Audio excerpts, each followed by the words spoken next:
Hello, and welcome back to Hoi 4, Equestria War, the Griffonisches Reich, under Emperor Grover II.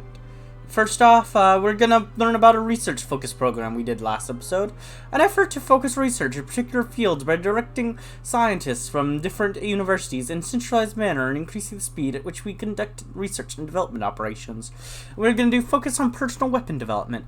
Infantry are still the primary fighting force of any nation, and they are equipped with small arms, rifles, machine guns, mortars, grenades, and anti-tank weaponry in the claws of sturdy soldiers will win any conflict.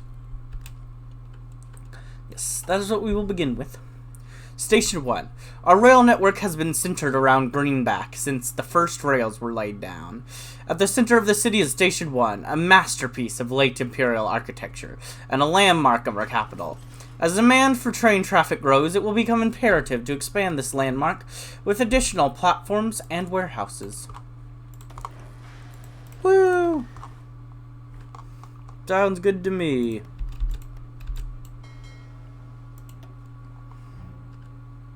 I've got boats being built. Lots of boats.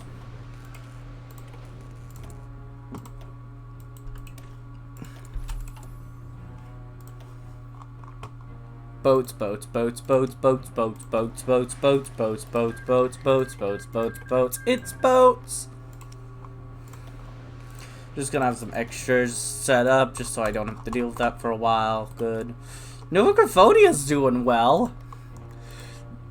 They didn't lose territory to Stalingrad, and they pushed, and they've taken the Penguins and both the Jackie and Yaki. Ooh! Look at that! Look at that, Changeling Lands! You did it! You managed to stop the encirclement. I don't know how many troops died in there. It could still be a good amount, but you know. But you know what? You're winning, or you've lost less troops overall, so you know what? Maybe, just maybe, you can pull this around.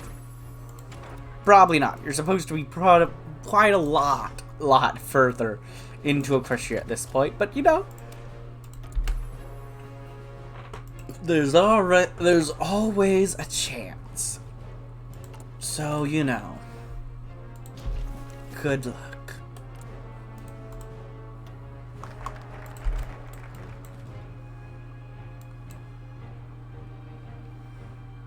I think they're doing revenge for whatever that focus.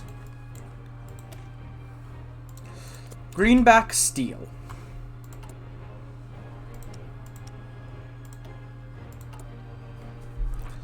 Weapons, cars, and many other goods are made from steel. We are lucky enough to have access to enough mines to supply us with the necessary ores. However, our steel output can be raised even higher by funding another steel mill in the capital. Well, that's not our capital anymore, but whatever. We could use another steel mill, so I'll let it slide. Whatever.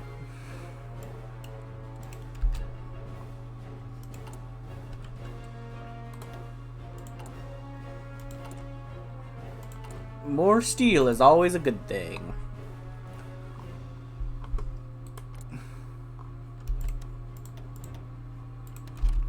I'm gonna just fire on them just in case they refuse to attack me, so that I can at least fight them and turn around and do what I actually want to do afterwards. Even if they don't allow me to initially. Yeah.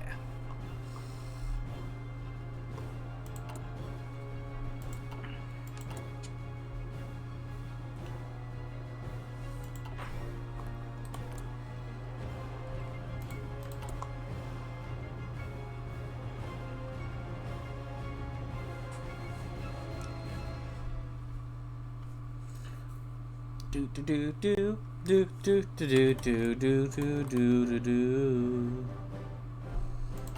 do. Well, build more ships then. Jeesh. What are you thinking? Ah, good. Okay, I don't have to worry about that. They were willing to just attack me immediately, despite my advantages. That's good to hear. I'm glad.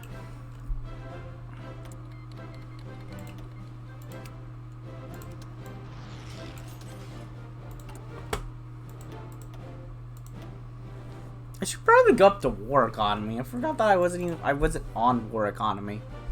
Why am I not on war economy?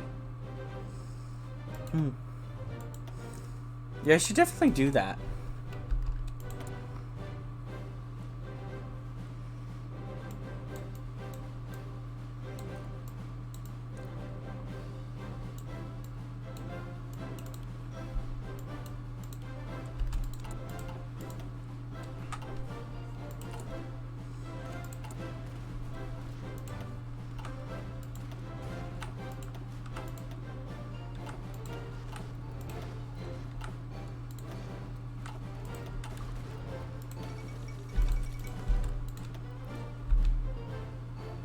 Nope. But not doing it on this one because I accidentally won too early. Don't you hate it when you mean to wait longer to win and you accidentally win too quickly? Don't you just hate it?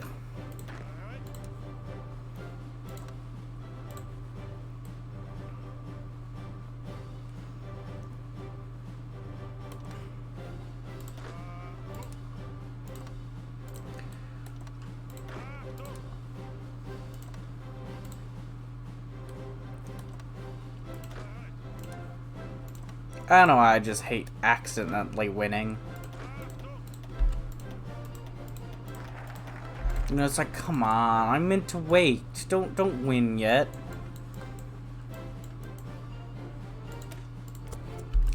The long march south.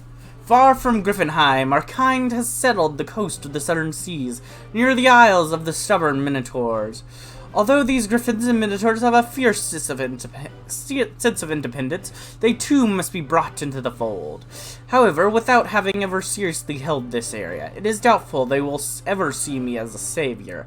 Of course, being seen as a conqueror will suit me just fine. Of course.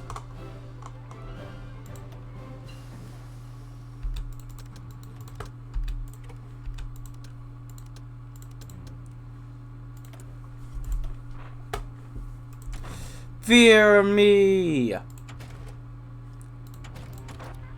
Do it! Do it! Fear me! Fear me now! Do it! Do it! Fear me! Do it!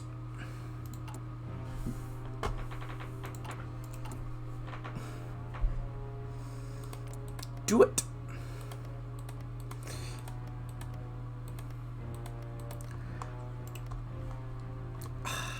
Beautiful. Look at me securing the lands under my control. How beautiful is that?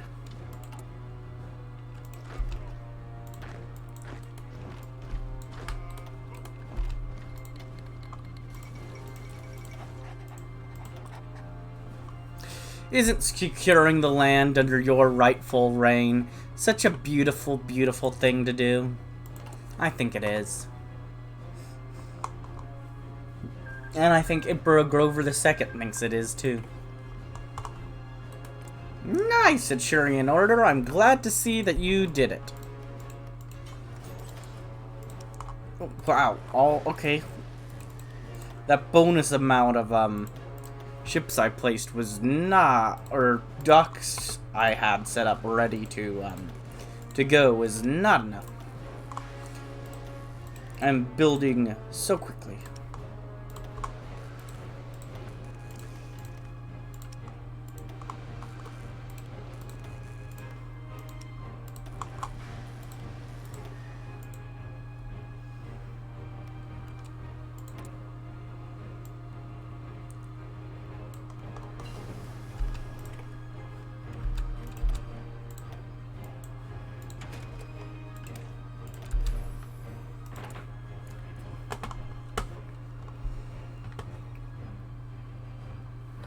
Charge!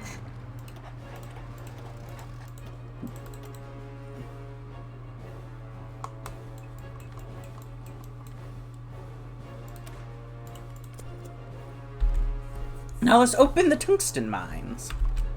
Oh, actually, first let me do this. Now let's open the tungsten mines. Tungsten is usually mined in small underground extraction sites. However, an open tungsten mine would mean a way higher yield of this strategically important resource. Seeing as shells made from this material are essential for modern artillery pieces. Sure, this won't look pretty, but locals will surely be swayed by the creation of more jobs. Of course. Who cares about anything besides work? You're right. You're a genius.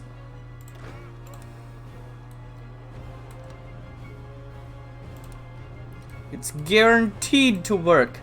It's foolproof. Alright, you guys can join them over there now that you've finished up with that.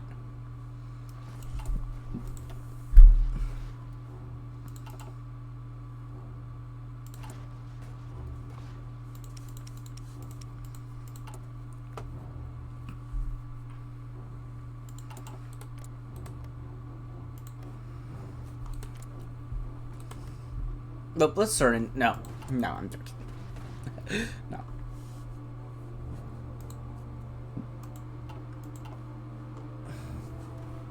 Now, I am probably going to need to get some navy together. Because I'm probably going to need to naval and I am going to need to naval invade their islands. So, navy, get on over like here, like way over here. And then begin your traveling.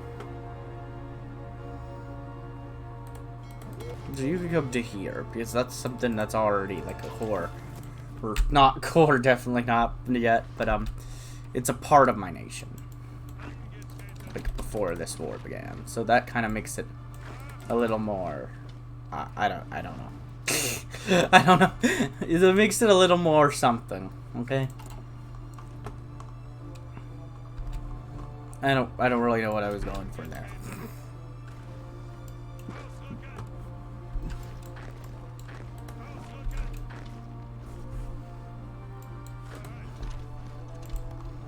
There we go.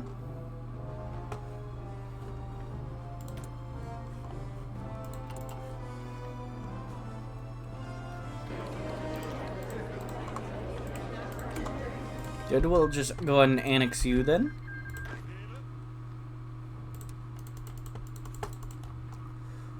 Oh, actually, never mind. We won't need to naval invade you at all. You have a way to just walk in.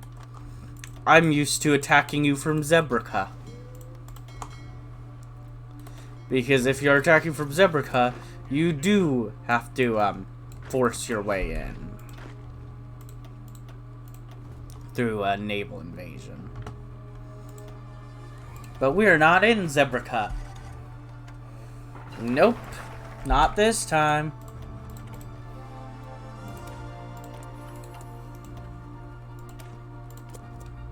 A secure aluminum production.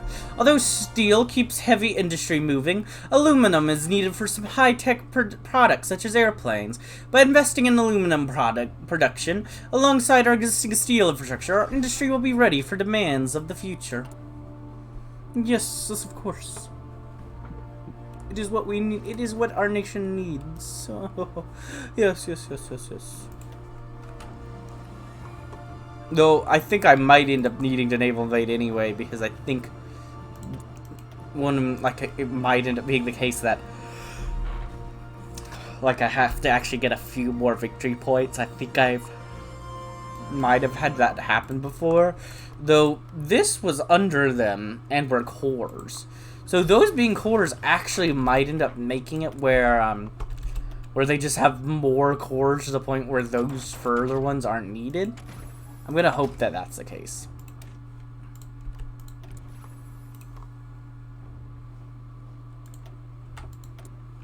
Maybe.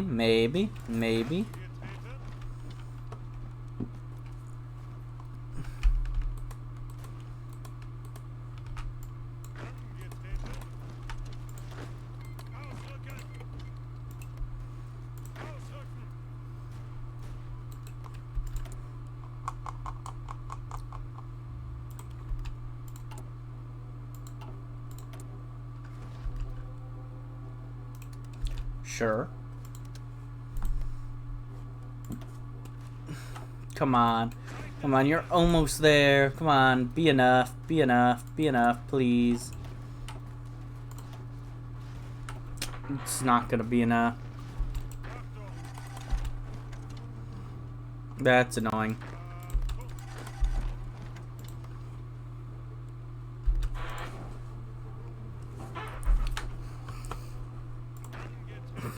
Okay, well.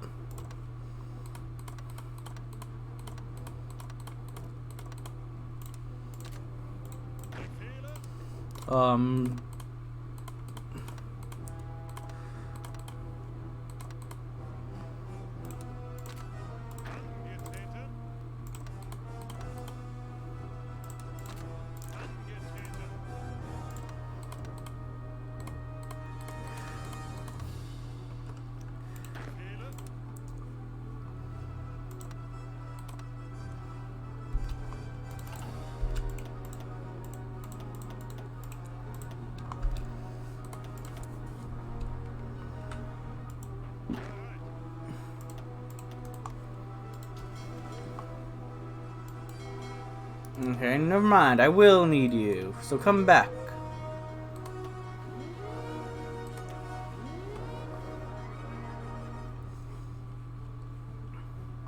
And then he came back. And they sent him to another island. This one. Actually, probably more like this one. It's smaller.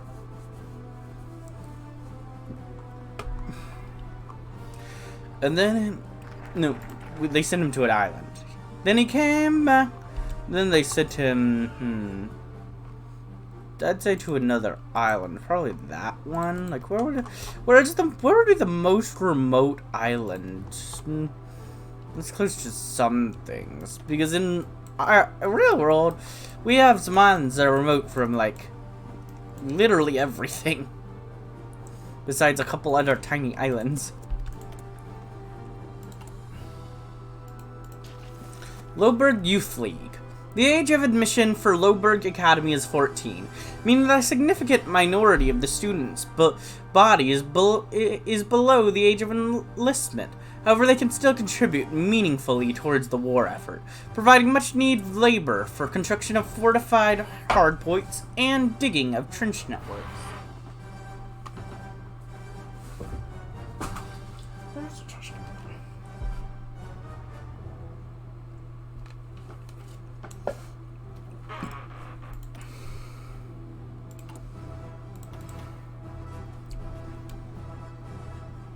Actually, I almost clicked on free trade when my plan was actually go to the exact opposite direction to get more resources. So I just don't have to trade with people ever again.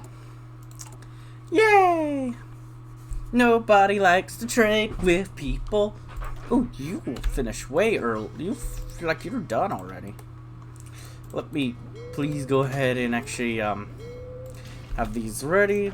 Okay, you go for it. Yeah, go for it, my man.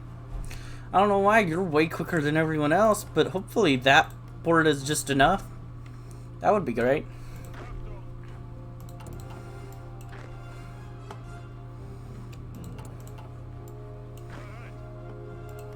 Is it? Is it? We're at 98, which means maybe.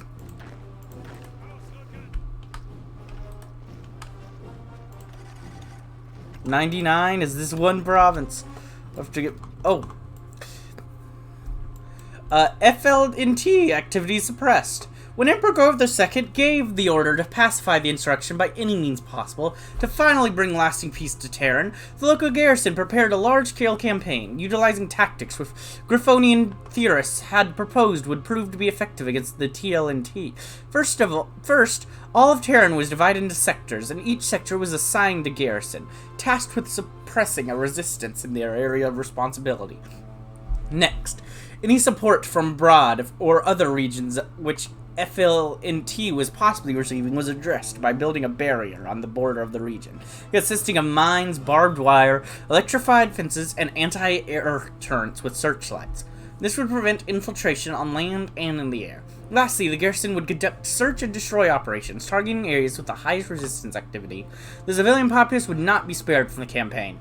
Any villages that harbored resistance members or cooperated with them in any way were torched, their inhabitants driven from their homes, robbed and sometimes slain. A strict curfew was imposed to isolate the civilians from the resistance members. Conscripted locals were used in the anti-guerrilla operations as well, utilizing similar tactics which FLNT used to devastating effect. Despite their best efforts to fight back, the FLNT suffered massive casualties, with thousands of its members being detained and hundreds killed. As local populace saw the FLNT's strength was faltering, they were even less motivated to aid them, feeling that hope was lost. In the end, the remnants of the FLNT began to surrender en masse, its leaders fleeing abroad. After much bloodshed and suffering, the Terran insurgency has finally come to a painful end. And we removed the Terran resistance! Woo! We done it! Yay! We are heroes. You know that? We are heroes for what we have just done. And I know it to be true. We're the good guys. Oh yeah.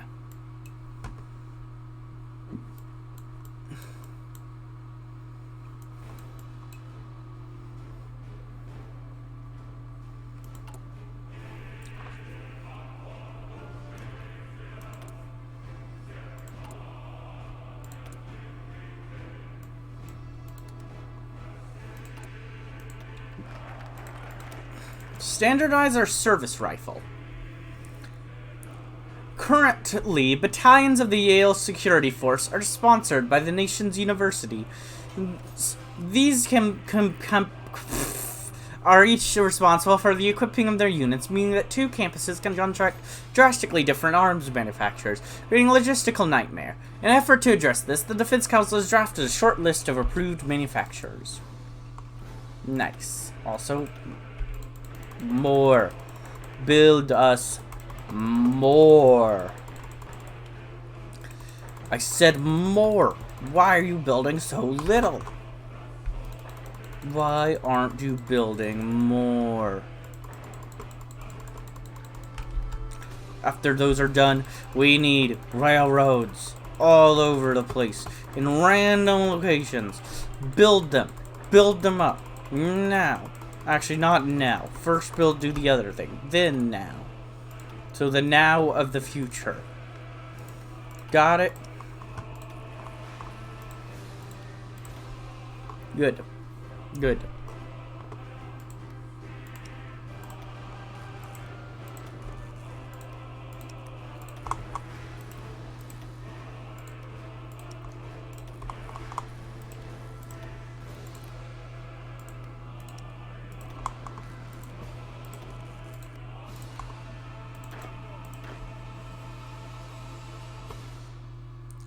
Here we go.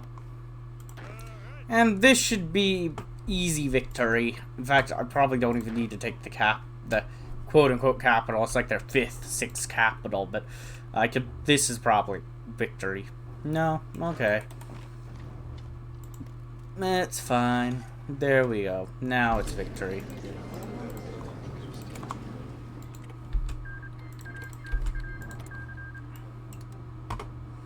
I can now do these in the future as well.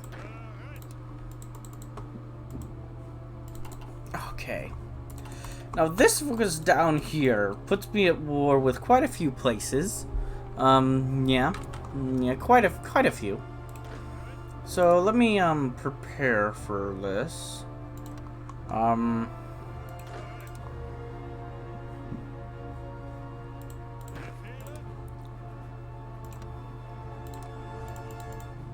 Okay, looking at troop numbers. Okay, let's see. Throw you there. I'm actually gonna not do that. Throw you there.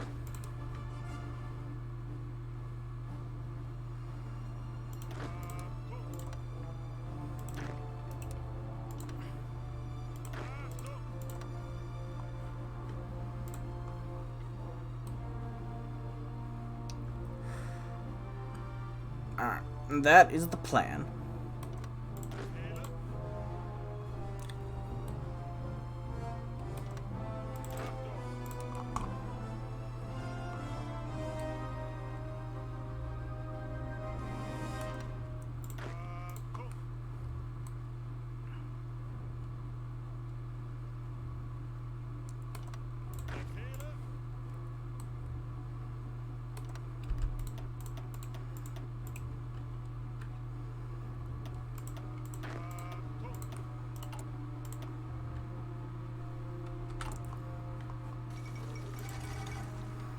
Alright, now everyone get over there and get out of where you are.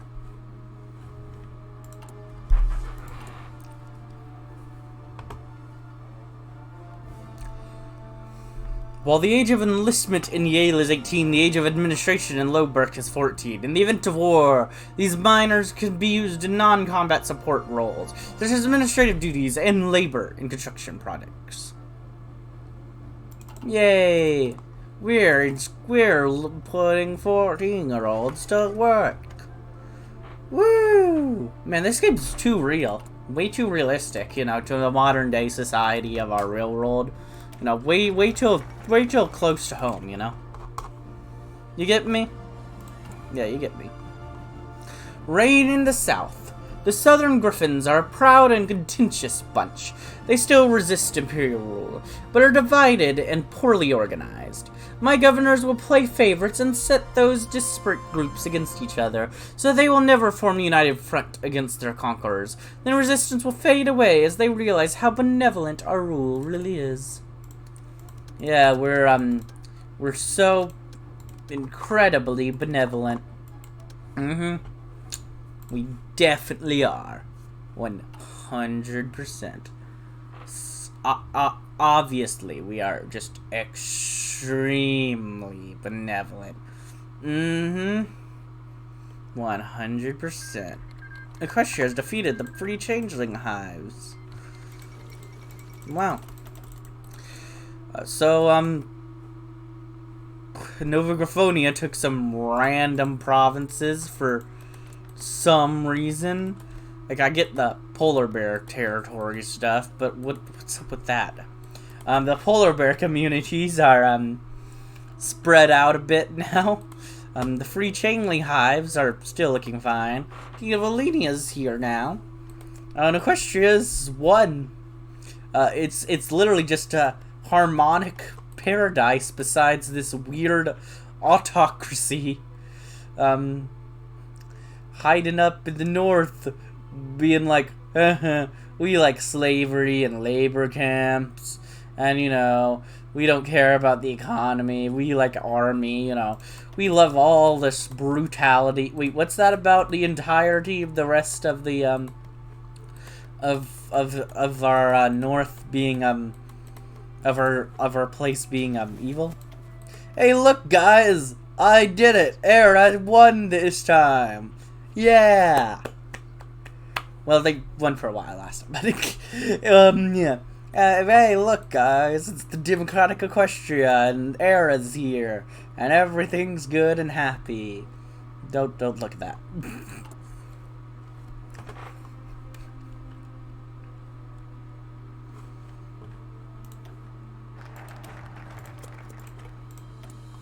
Alright, let me get anything to integration that needs to be set to integration.